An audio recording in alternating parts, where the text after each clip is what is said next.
The Alric McKenzie Show. It starts right now. I have never felt the love of a mother or a father. My childhood was filled with struggles. I am Hopeton Brown, and this is my story.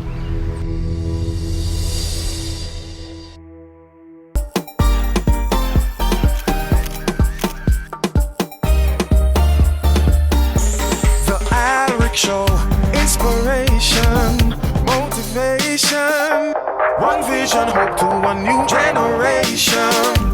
Together we can live and learn. Yes, we're one family on the Alric Show.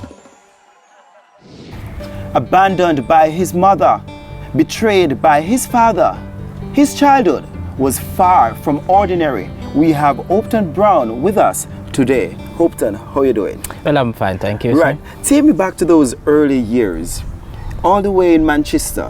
How do you recall those years? Well, it was an experience that it was a rough one, to be honest, right? But the experience has helped me to build me into the person that I am today, right? And over the years, I've been through a lot, right? A lot of challenges, but when I look back from where I'm coming from and where I am now, I it's have the grace of God. I have a lot of things to be thankful for. Sure. Yes, and you know, I met a lot of persons in my going through all the struggles. I met a lot of good persons. Some persons are very influential and in those my who have life. been able to Yes, be inspired by your story. Yes. I have a lot of persons who give me a call on a daily basis and said, "Oh, Mr. Brown, thanks for sharing with us." Right? Your story has helped me to. What does that do for you when you share your story with others? Well, I feel like I'm doing a lot, because when person called me and said, you know, Mr. Brown, because of you, I'm going back to school. Because of you, what I'm thinking that I usually like, oh, these things that I go through a daily basis, kind of feel like I want to give up. But when I read your story, hear about you, I feel like, okay, then I can move along, right? Great. I can move along with my. In those early years living with your grandma, how did you become living with your grandmother?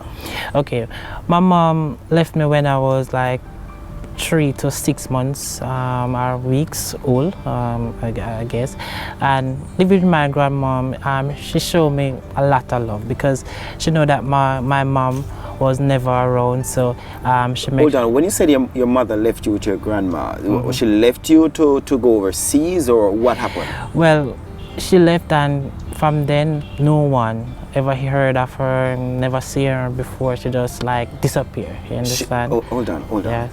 She's your grandma's daughter?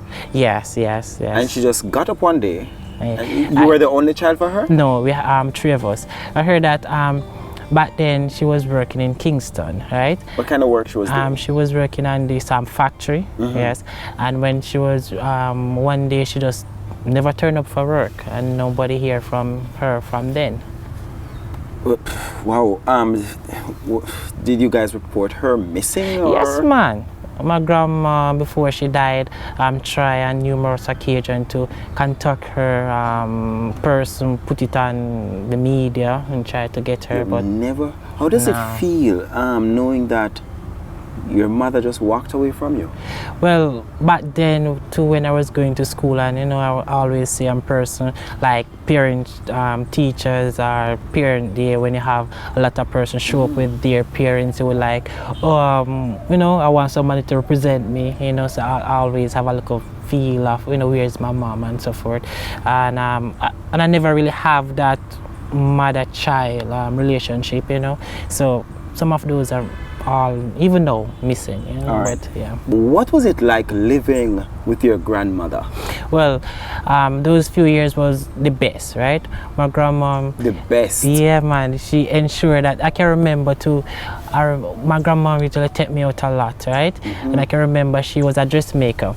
So then when she like, you know, saw like like a blouse for herself, she was using the remaining of the fabric to actually sew a shirt for me. Yeah, but, you know, so we always sometimes go in matching. Yeah, so my grandmother was always there looking out for me, and you know. So your grandma took in the other children for your mom too? Yes, my grandma, my sister, especially my brother. Were you the Julian oldest Van. or the youngest? No, I'm the youngest. Yeah, they was older than me. So my grandma do a lot. You know, back then she did have around 9 grandchildren to take care of. Everybody in the one house? Everybody. Was it a big house? No, it's like one room. Yeah. Wow. What was it like living with almost 9 people? Yeah, why do I say that? My grandma is a very loving person, very educated, and that much too. Great. So she actually do a lot. She was also a farmer, right? So she actually helped us. She always know that education is the way out. So we have to go to Sunday school and all those things. So yeah, and everybody in the community always know that. They usually call me Dally Brown. Dally? Yeah, Dally Brown. Brown. Known as Dally? Yeah, because when I was small, I was very small, you know. So they call me Dally, and everybody was like, you know, Dally Brown, because when I was 4, I met in this accident too, right? So we always have the person from the community, because I know that my mom never around. They always show up looking for me and all those things. Tell me about that accident at 4 years old. Well, it was like a cool Sunday evening. My grandma sent me to our next relative, right? About 2 miles, all right? So I was the youngest of the lot, me and cousin and all. My sister was there. And meanwhile, I was there walking back, this gentleman was teaching this lady how to drive, right? But the car get out of control, right? And just come straight over where we was. But at the time I was young, so I didn't maybe know how to get out of the way. So then again, the car come over by the sidewalk, hit me down. I was under the car. Right? The car ran over you? Yeah, man, I was under the car there. That is why I have these scars. A lot in you my have scars head. where in your head? Yeah. So that is from I was 4 years old. How do you recall being under that car? You were trapped underneath? Yes, I was trapped underneath the car. They actually literally have to lift the car to take me out of the car. What was your condition like? My 2 feet break, all right? So I get some head injury. I was in Spalding Hospital like for months, right? Wow. Yeah. When I came out of the hospital, I have to literally go back to creep because I couldn't walk. Yes. From there was an experience. I set back in school again because I couldn't go back to school until. What did your grandmother take all this? My grandma, I think it was much because my grandmother really loved me. If there is none of the grandchildren, I know that my grandmother really loved me, Dally Brown, you understand? And because my mom wasn't around, so she showed me more attention and everything. How difficult was life like your grandma having to provide for all children in the home? To be honest, I know it was difficult for her, but we were happy because we have that's why it's food. important. We are happy. Yeah, but we was happy. We have food there, and everybody was there, and we are going to school. You know, because my grandma always make sure that we are off to school. You know, I remember back days. I could remember my grandma. My sister did have, I think, lots of hair. I remember my grandma was on the veranda standing. I was trying to comb it every morning and everything. What's your grandma's name? Catherine Angel. Catherine Angel. Yes, Catherine. And she was an angel to you? Yeah. Most of the person call her Miss Kitty. Yeah, man. Well known there for Miss Kitty around Coal Corner. Yeah, that's her. Yeah. Wow. Where was your daddy in this picture? Where is he? My father is still living in Manchester. Yes, he's still there. But so he was living in Manchester while you were also in Manchester? Yeah, but I was in northeast Manchester. And he was where? Yeah, I think in the south. In the south? Oh, yeah, okay. That much, yeah. So living with my grandma, that was the best experience that I have. You know, so when I have downtime, hard time, I always can reflect on grandma, Angel grandma. Yeah. All right, we take a break. When we come back, Hopeton tells us about moving in with his father and his father's betrayal. The Alex Show.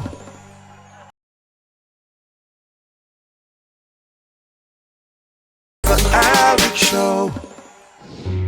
At just a few weeks old, Hopeton's mother left him with his grandma and never returned. And then at the age of 4, he was hit down by a car and ran over. And there was more to come. Hopeton would be betrayed by his father. Hopeton, what happened why you had to leave your grandma's home? Well, my father, it was a summer when I was recovering from the accident, right? My father come and he said that he wanted to take me for, spend holiday. But my father didn't bring me back to my grandmother for years, you understand? How long you spent with your father? I spent about 13 to 12 years with my father, living with my father. How about schooling? Schooling was up and down because as you know, I went to 8 primary schools, right? Junior high school. 8 primary schools and junior high school.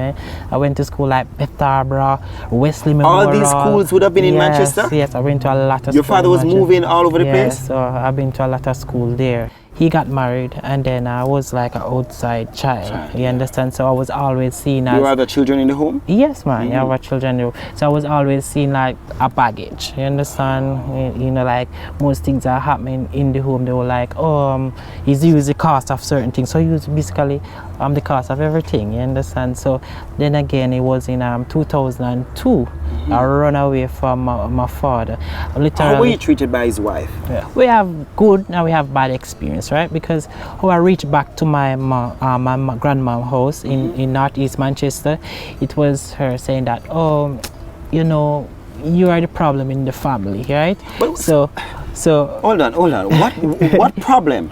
Because when you're an outside child and it's like what was everything happening in the home? Why you're a problem? Because my father will just keep up. Sometimes my father is like mostly a loud spoken person. We are always having like conflict, like okay then you are the type, so like I am always a mischievous child and so forth. So sometimes we're not even giving trouble. All right, let's go back just a bit. With your father, there was an incident for your father where you're feeling as if you were betrayed by your father. Tell me about that. Well, it was when I was living with my aunt, right? And meanwhile I was there. About how old? That time I was 5. 4 or 5. 5 going here. So I thought that one day my father come the shop, and he said to me that we're going to look for someone, you understand? So as you know, as my father was like, okay then, yeah man, we are going to look for someone. But I did not know that my father have a maybe different intention, right? Maybe my father just seemed like I was a burden to him, you understand? So, he carried me and just threw me off in a tank and leave me there. Hold on. Yeah. You and your father went for a walk. Yeah, because he and said, while walking, he threw you into a tank. What kind of tank was it? But then you have the Olin tank, like it's like a well, because they usually use it too, because in that area have dry, so they dig some like tank wells, some deep wells, you understand, and that's it. So he just shoved you into the tank? Yeah, and just leave me there. Okay. Yeah. Was there water in the tank? Yeah, water was in the tank. But the lady who rescued me now, she said that I survived because she lost her cousin a couple of months in the tank before. So they was trying to demolish the tank. So meanwhile, they actually threw some debris in it, like some stones and so forth. So I could be able to stand up on one in the corner. That's water don't reach my head. You understand? That is how I survived. So your father shoved you in the tank and he walked away? He left, yes. It was when the lady who rescued me. And, how she knew you were in the tank? Because she heard some sounds, but she think like it was some dog puppy or something like that. Or how did you feel in that moment? Because you're very conscious that your father just tossed you into the tank.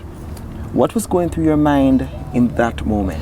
Well, to be honest, at that time I feel betrayed. You understand? I feel like maybe it was just hit this. So like, I was just live there crying for a while.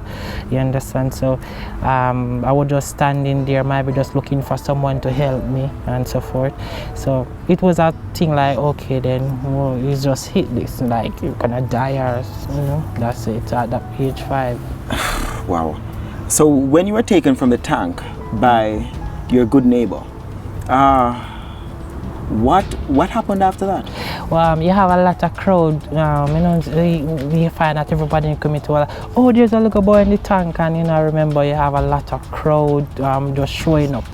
And then I remember the police came, and the police came, and the question that the police asked me is like, young man, like, how you going at the tank? How you reaching at the tank? Yes. And I said that my father threw me in the tank, because in my previous studies and everything, I know that no, a child can't lie that much. Yes. I was 5, and I said my father threw me in the tank, and I remember she was there. So me throw in there, and Oh, so your father came back he to the was tank there. when the police.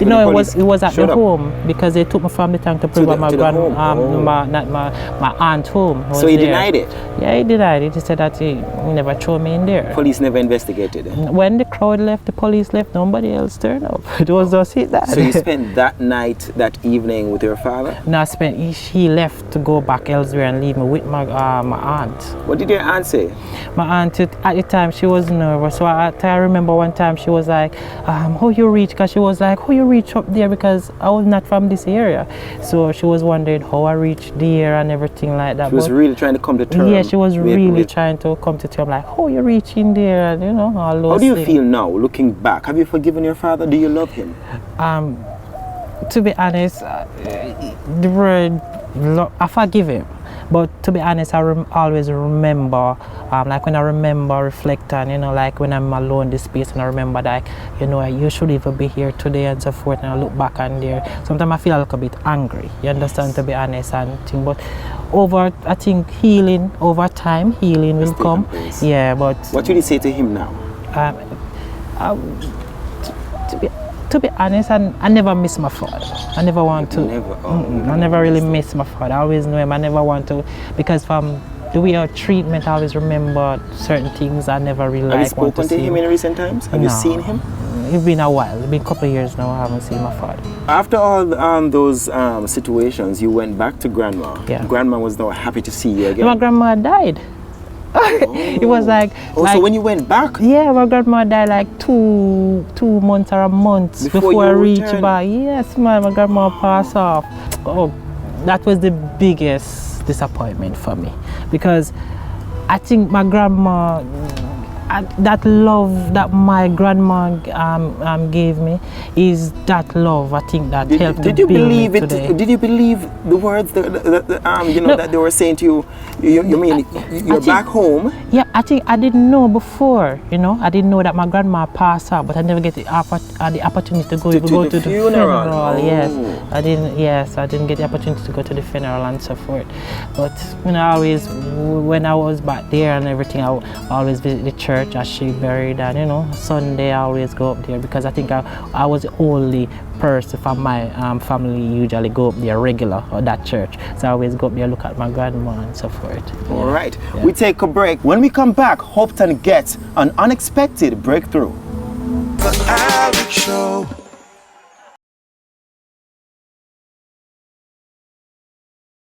The Alex Show. Welcome back to the show. After years of setbacks, Hopeton now tells us about how things started to change. Hopeton, the constant moving, the inconsistency in terms of going to school, how did life start to change for you? When I reached back to my grandma's house now, I remember it was 2002, November, right? So I have to sit out till 2003, January, before I could enter to an all-age school, right? I can remember my aunt went to Pike All-Age School to register me, and Mr. Gabidan, the former JTA president, was the principal at the time. And my aunt said that to Mr. Gabidan, the boy in grade 9, but I put him in grade 7 or 8. Because he don't know much, and Mr. Gabriel explained to say, he reached the age and so forth, so you have to put him in a grade 9. So back then I get the chance to do the ROSE or the GNAT, I don't remember, was a grade 9 exam. Yeah, man. And within the 2 to 3 months, I get a chance to enter to Homewood. I leave Homewood with 5 subjects, right? Great. And then I moved to lower 6. How were you supported? My aunt Maxine. Yes. Maxine do a lot for us. She support. She always give me the talks. She said, okay, then look, you have to try to get your school grades up and all those things. And So you know, Maxine is your mother's sister? yeah, man, my mom's sister. Cool. All right. So you left Homewood and you went on to where? Where I left Homewood would be 2008, right? Yes. My cousin I have a cousin living in Kingston here, and said to me that, hey, back then you usually call me a nickname Tribe. Tribe. Right? Yes, everybody will do it as Tribe. So Dali yeah, Tribe. Yeah, that's okay. it to you. No matter how much subject you have in country, you know, come up and see if you can sign up for a heart, right? So I signed up for heart, Rockfoot, on the job training, and I remember signing up for heart the Wednesday, the Thursday I get a call to say, oh, you have an interview in half a tree. It was like the second time coming to Kingston, to be honest. And meanwhile I was there, I can't remember because I just leave to come back to country like one day, you understand? So I couldn't find the money, to be honest, to come back the next day, the following day. So when I actually get the money and everything, I was late. So the person called me, Miss Lai called me, and he said that, Mr. Brown, you have interview 8 o'clock. To be honest, 8 o'clock I've not reached at the toll as yet or not like that, right? So when I reached at the interview and everything, there was like 10 person to do interview for the same job. Oh, you got So it. yes. What kept you motivated? Because look, when I look at it and I know that growing up, otherwise from my grandmother, they don't have much person never show me much attention, you understand? Because growing up I was just like, okay then, he was just him, you understand? So I didn't ever get that love and everything that I want, that attention. Yes. So then again I realized that I have to, you know, do something for myself. So I always say that through education, you know, I can maybe, you know, break certain barriers. Wow, wonderful. So Yeah. you're like a mentor to a lot of young people. Yes, man. On a given day, you could have like 4 or 5 person in my inbox telling me, hey, Mr. Brown, thanks for this, you know, because I don't believe in failure. You understand? From I see you have a ring on the left hand. I'm married. You're married? Yeah, When you got married? I'm married December 2015. Yeah? 15. Oh, Yeah. tell me about your wife. My wife Casey, Casey Deans. She's a very loving person, understand, because she helped me a lot. Yeah, she helped me a lot to be where I am today. She's a teacher also. Good. Because I met her at the Michael. Yeah, but I met her at the Michael. We were there studying, and from there we started to create a bond. You understand? So she's like my best friend. You understand? From longer time. Any children yet? On the way. Oh, you have a child on the way? Yeah, on the way. Yeah, That's man. great. Yeah, on the That's way. great. Is a boy or girl you want? Girl. Oh. And it's a girl. It's a girl. All right. No, that's wonderful. Yeah, well. That's wonderful. Now, your mother, what's her name again? Cheryl Pusey, yeah. Cheryl Pusey. Yeah.